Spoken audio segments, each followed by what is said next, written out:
باللہ من الشیطان الرجیم بسم اللہ الرحمن الرحیم السلام علیکم۔ آپ دیکھ رہے ہیں گلوبل ڈیفنس ویو، اور آج ڈیفنس ویو میں ہم بات کریں گے سوشل میڈیا میں اور خاص طور پر دفاعی سرکلز میں ایک تصویر کے حوالے سے جو کل سے بہت زیادہ پاپولر ہوئی ہے۔ یہ تصویر ہے جس میں روسی Su-57 جو کہ 5ویں نسل کا لڑاکا طیارہ ہے، اور امریکی F-35 جو کہ امریکی فضائیہ کا جدید فلیگ شپ فائٹر پلین ہے، آخر کار آمنے سامنے آ گئے۔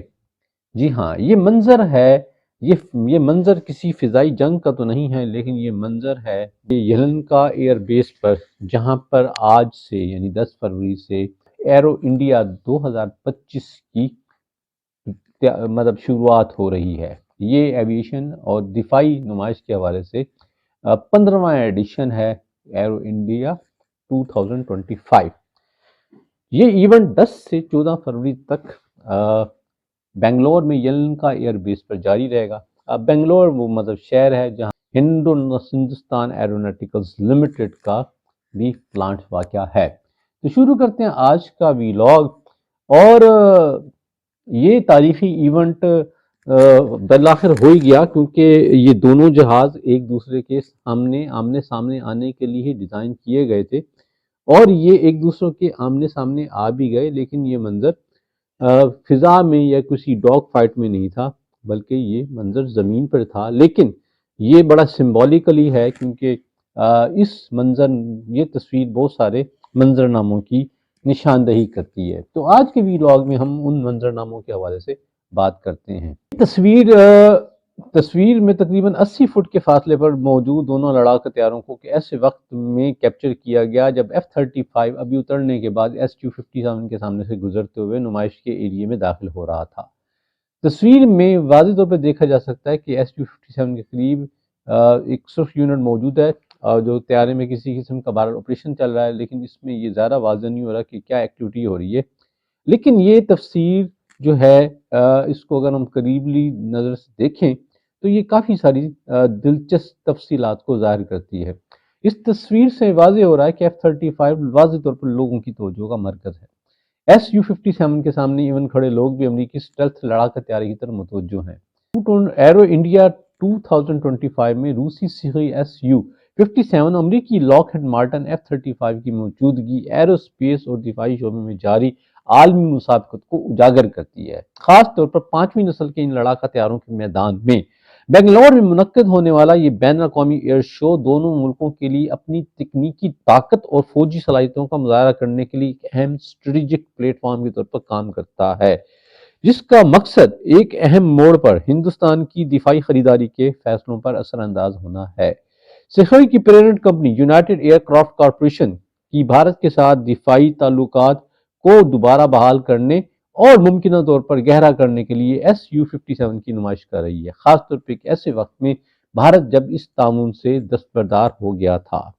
Su-57 کو ایرو انڈیا میں لا کر UAC نہ صرف اپنی جدید اسٹیلتھ صلاحیتوں، مینوربلٹی اور ایویونکس کو ظاہر کری ہے، بلکہ علاقائی سلامتی کے چیلنجوں کے درمیان اپنی فضائیہ کو جدید بنانے کی ہندوستان کی کوششوں کے لیے جیٹ کو ایک قابل عمل آپشن کے طور پر پیش کر رہی ہے۔ اسٹریٹجک ارادہ واضح ہے: ٹیکنالوجی کی منتقلی، مشترکہ پیداوار اور ممکنہ طور پر لوکل ویرین کی ترقی کی تجویز کے ذریعے بھارت کو مغربی طیاروں کا متبادل پیش کرنا۔ ان اقدام کو بھارت کی دفاعی مارکیٹ میں مغربی دفاعی کانٹریکٹر کے اثر و رسوخ کو متوازن کرنے کی کوششوں کو دیکھا جا رہا ہے، خاص طور پر روس اور بھارت کے درمیان تاریخی فوجی شراکت داری کو مد نظر رکھتے ہوئے۔ دوسری جانب لاک ہیڈ مارٹن کی جانب سے F-35 طیارے کی نمائش کا فیصلہ، اگرچہ یہ اسٹیٹک شکل میں ہے اور نمائشی پرواز کو منسوخ کر دیا گیا ہے۔ جی ہاں، ایرو انڈیا 2025 کا انعقاد ایک ایسے وقت میں ہو رہا ہے جبکہ F-35 کے ساتھ پچھلے دنوں ایک حادثے میں ایک F-35 گر کر تباہ ہو گیا، تو جس نے اس حوالے سے F-35 کی افادیت کے اوپر سوالات کو اٹھا دیا ہے، اور شاید یہی ریزن ہے کہ F-35 کو صرف اسٹیٹک ڈسپلے کی حد تک ہی رکھا جا رہا ہے، اور اس کی مینوربلٹی اور اس کی فلائٹ کی جو فلائٹ ڈسپلے ہے وہ منسوخ کر دیا گیا ہے، بلکہ اس سے پیشتر تو پہلے یہ تاثر یہ بھی تھا کہ شاید F-35 جو ہے ایرو انڈیا 2025 میں شریک نہیں ہوگا۔ تو جبکہ ایک ایسے وقت میں جب یہ مس ہیپ F-35 کے ساتھ ہو چکا ہے، اور جہاں دوسری طرف Su-57 رشیا کا ایک سٹیلتھ جہاز ہونے کے باوجود ابھی بھی ایک تو رشین ایئر فورس میں اس کی خاص ابھی انٹیگریشن نہیں ہوئی، اور نہ ہی اس کی کوئی خاص کارنامے سامنے آئے ہیں، بلکہ یوکرائن وار کے خلاف بھی رشیا نے جہاں سے یوز کیا ہے تو اس کے استعمال کو بھی بڑا سوچ سمجھ کے اور بڑا سیف سائڈ پہ رکھ کر کیا گیا ہے۔ اب تک Su-57 نے یوکرائن کے اندر کوئی مار نہیں کیا، اگر کی ہے تو اس کے ساتھ Su-35 یا دوسرے رشین جہاز موجود رہے ہیں۔ تو ریئل سینس میں Fu-57 نے اپنی سٹیلتھ کارکردگی کا مظاہرہ نہیں کیا،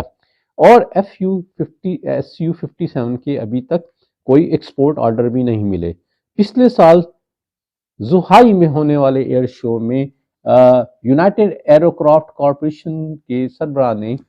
اور بلکہ روزو برون جو روس کا دفاعی ایکسپورٹ کا ادارہ روزو برون ایکسپورٹ نے یہ دعویٰ کیا تھا کہ انہیں Su-57 کا گاہک مل گیا ہے، اگرچہ اس وقت اس کے حوالے سے زیادہ تفصیلات سامنے نہیں تھیں، اور مبصرین کی رائے یہ ہے کہ ان کا خیال ہے کہ یہ ممکنہ گاہک جو ہے الجزائر ہو سکتا ہے۔ اس موضوع پہ ہم نے ایک تفصیلاً ویلاگ بھی کیا تھا، تو اس کی تفصیل بھی میں اس ویلاگ کے ڈسکرپشن میں شامل کر دوں گا۔ جبکہ ایک ایسے منظر نامے میں جب Su-57 کو بھی اپنی بقا کی ضرورت ہے، اور انڈیا کو Su-57 کا پیش کرنے کا مقصد یہ ہے کہ انڈیا کی نہ صرف ضروریات کو پورا کیا جائے، بلکہ Su-57 اپنی جو مارکیٹ بھی حاصل کرے، اور بلکہ اس کی جو افادیت جس نقطہ نظر سے اس کو ڈیزائن اور بنایا گیا وہ پورا ہو سکے۔ اور جبکہ دوسرا منظر نامہ یہ کہ F-35 اب تک تقریباً 1100 سے زیادہ یونٹس جو ہیں وہ ڈیلیور ہو چکے ہیں۔ سن 2035 تک تقریباً 500 آرڈر جو ہیں وہ پینڈنگ ہیں، اور پچھلے سال سے F-35 کو ایک پروڈکشن ڈیلے کا سامنا کرنا پڑا ہے، اور یہ ممکنہ طور پہ وجہ اس کی ٹیک ریفریش 3 ہارڈ ویئر کی وجہ سے تھی، جس میں کچھ مسائل کا سامنا کرنا پڑا، اور جب تک ان مسائل کو سیٹل نہیں کیا گیا تو امریکی حکومت کی طرف سے F-35 کی ڈیلیوریز کو روک دیا گیا تھا۔ تو اب جب کہ پچھلے سالوں سے F-35 اپنی ممکنہ جو ڈیلیوریز تھیں وہ بھی ڈیلیور نہیں کر سکا، اور اس کی آنے والے سالوں میں تقریباً 500 یونٹس کے آرڈر پینڈنگ پڑے ہیں۔ تو اس منظر نامے میں ایرو انڈیا 2025 میں لاک ہیڈ مارٹن کی طرف سے F-35 کی نمائش کا فیصلہ، یہ دیکھتے ہیں کہ جی اس کے آیا بھارت کو کیا آفرنگ ہے، کیا صرف یہ آفرنگ بھارت کو آفرنگ ہے، یا صرف رشیا کے Su-57 کا رستہ روکنا ہے۔ لاک ہیڈ مارٹن کی طرف سے F-35 طیارے کی نمائش کا فیصلہ بحر ہند اور بحر الکاہل کے خطے میں ایک اہم اسٹریٹجک پارٹنر کے طور پر بھارت کے ساتھ بات چیت کرنے کے امریکی عزم کو عکاسی کرتا ہے۔ F-35 جو اپنی جدید اسٹیلتھ سینسر فیوژن اور نیٹ ورک سے چڑھنے والی کارروائیوں کے لیے جانا جاتا ہے، امریکی جیٹ لڑاکا ٹیکنالوجی کے عروج کی نمائندگی کرتا ہے۔ بھارت کے ساتھ لاک ہیڈ مارٹن کے اہداف میں نہ صرف طیارے کی فروخت شامل ہے، بلکہ طویل مدت دفاعی تعلقات کو فروغ دینا بھی ہے، جس میں ٹیکنالوجی کا اشتراک، ترقی کے لیے ایک پائیدار اور مشترکہ پیداوار کے اقدامات شامل ہو سکتے ہیں۔ یہ بھارت کے ساتھ فوجی تعلقات کو مضبوط بنانے، باہمی تعاون کو بڑھانے اور خطے میں چین کے بڑھتے ہوئے اثرات کا مقابلہ کرنے کے وسیع تر امریکی اسٹریٹجک مقاصد سے مطابقت رکھتا ہے۔ UAC اور لاک ہیڈ مارٹن دونوں ایرو انڈیا 2025 کا فائدہ اٹھا رہے ہیں تاکہ اپنی تازہ ترین پیشکشوں کو نمائش کر سکیں، جس کا مقصد مستقبل میں لڑاکا طیارے کے حصول کے بارے میں ہندوستان کے فیصلہ سازی کے فیصلے پر اثر انداز ہونا ہے۔ اس ڈسپلے کا پس منظر ہندوستان کو اپنی فضائیہ کی صلاحیتوں کو بڑھانے کی ضرورت ہے۔ ہندوستانی فضائیہ اپنی multi role fighter aircraft, منصوبے کے آپشنز کا جائزہ لے رہی ہے، جس کا مقصد 114 جدید لڑاکا طیارے خریدنا ہے۔ جدید لڑاکا طیاروں کی موجودگی صرف فروخت کے بارے میں نہیں، یہ جغرافیائی سیاسی حکمت عملی کا مظاہرہ ہے، جہاں فوجی ٹیکنالوجی گہری سفارتی، اقتصادی اور سیکورٹی شراکت داری قائم کرنے کا ایک ذریعہ بن جاتی ہے۔ اس یونٹ کے ذریعے دونوں کمپنیاں نہ صرف اہم دفاعی معاہدے کی دوڑ میں شامل ہیں، بلکہ ہندوستان کی دفاعی جدید کاری کے لیے اپنی طویل مدتی عزم کا اشارہ دے رہی ہیں، جس میں ہر ایک ہندوستان کی اسٹریٹجک ضروریات اور جغرافیائی سیاسی صف بندیوں کے مطابق اپنی منفرد فروخت کی تجاویز کے ساتھ ہے۔ اگرچہ روس اور امریکہ اپنے Su-57 اور F-35 لڑاکا طیارے بھیجے ہیں، لیکن نئی دہلی بار بار اپنے ایڈوانس میڈیم کمبیٹ منصوبے پر توجہ مرکوز کرنے کے لیے اپنے ارادے کا اعلان کر چکا ہے۔ Advance medium combat aircraft کے نام سے جانا جانے والا یہ منصوبہ بھارت کی جانب سے 2008 سے شروع ہے۔ بھارت کی defence research and development organisation DRDO کی جانب سے 2008 میں شروع کیے جانے والے AMCA کا مقصد جدید اسٹیلتھ ٹیکنالوجی، بہتر مینوربلٹی اور ایک طاقتور سینسر سوٹ کے ساتھ ایک ایسا طیارہ تیار کرنا ہے جو جدید میدانی جنگ پر غلبہ حاصل کرنے کی صلاحیت رکھتا ہو۔ AMCA پروجیکٹ کو ایک انتہائی متنوع پلیٹ فارم کے طور پر تصور کیا گیا ہے، جس میں فضائی برتری، زمینی حملے اور الیکٹرانک جنگ کی صلاحیتیں شامل ہوں۔ اس ترقی میں radar system, electro optical censors, مواصلاتی نظاموں میں جدید ترین ٹیکنالوجی کو مربوط کرنے کی توجہ مرکوز کی گئی ہے، جو طیاروں کو جدید، خود مختاری اور مصنوعی ذہانت کی صلاحیتوں کی بدولت کم سے کم انسانی مداخلت کے ساتھ مشن انجام دینے کے قابل بنائے گا۔ بھارت کا مقصد AMCA کے ساتھ مل کر غیر ملکی فوجی سامان فراہم کرنے والوں پر انحصار کم کرنا اور جدید فوجی ٹیکنالوجی کے ساتھ علاقائی طاقت کے طور پر اپنی پوزیشن کو مضبوط بنانا ہے۔ یہ منصوبہ نہ صرف ہندوستان کی فوجی صلاحیتوں میں اضافہ کرے گا، بلکہ روزگار کے مواقع بھی فراہم کرے گا۔